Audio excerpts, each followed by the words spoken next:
Advocating for Accommodations, TA Perspective.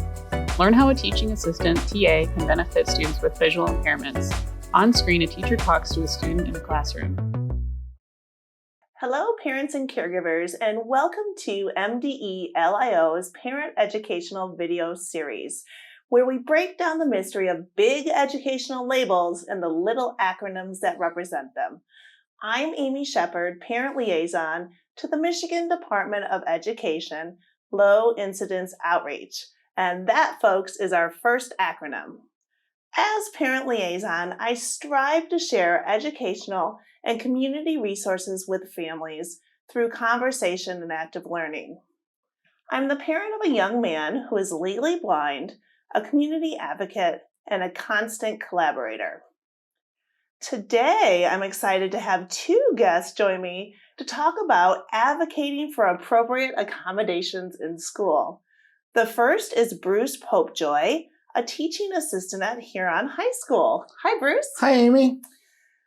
Today, I will be talking with Bruce about his role in providing accessible materials and accommodation for his student, Brandon Kim, a senior at Huron High School. Hi, Brandon.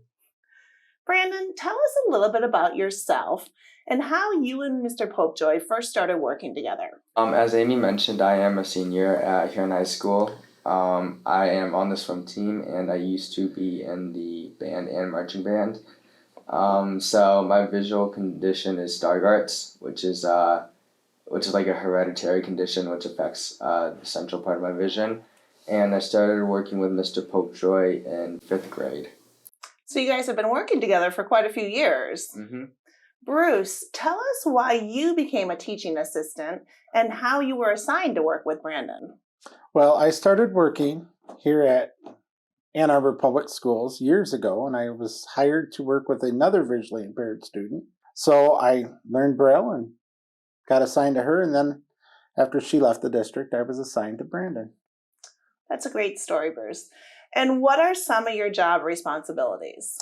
I facilitate day-to-day tasks, ensuring that Brandon has access to the classwork, proctor exams, including standardized tests, support extracurricular activities, rehearsals, performance, and trips, as well as practices. Pretty much anything and everything that they need me to do.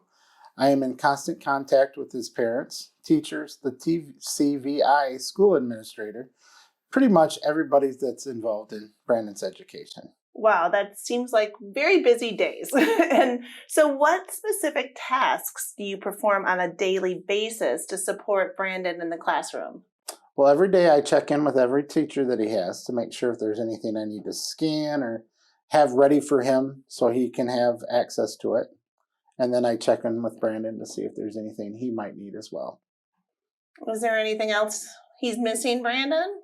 Nope. In all the years, Mr. Popejoy has been great, and with all the years I've been working with him, I think he's only missed one day, which is phenomenal.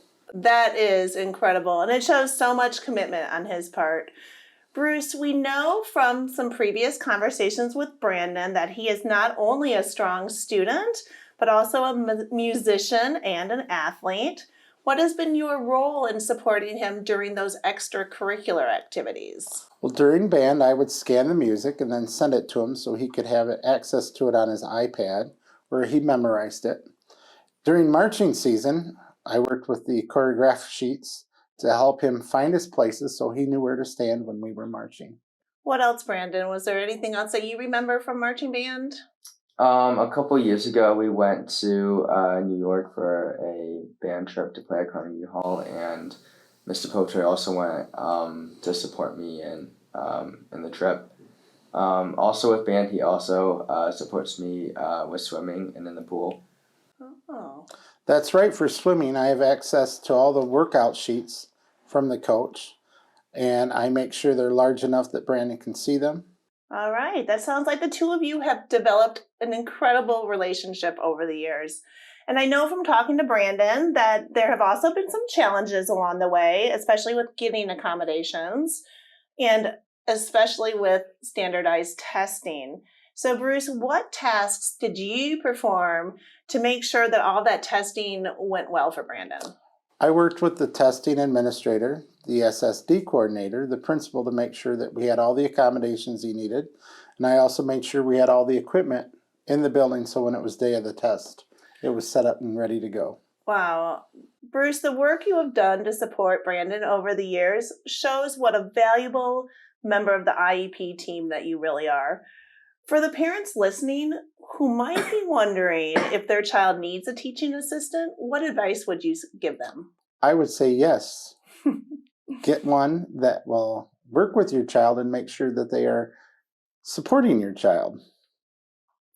Great advice, Bruce.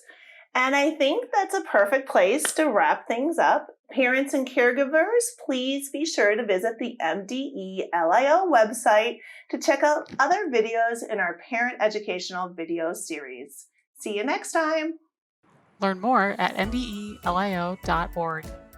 Find more videos, get resources, and learn how MDE-LIO can support you.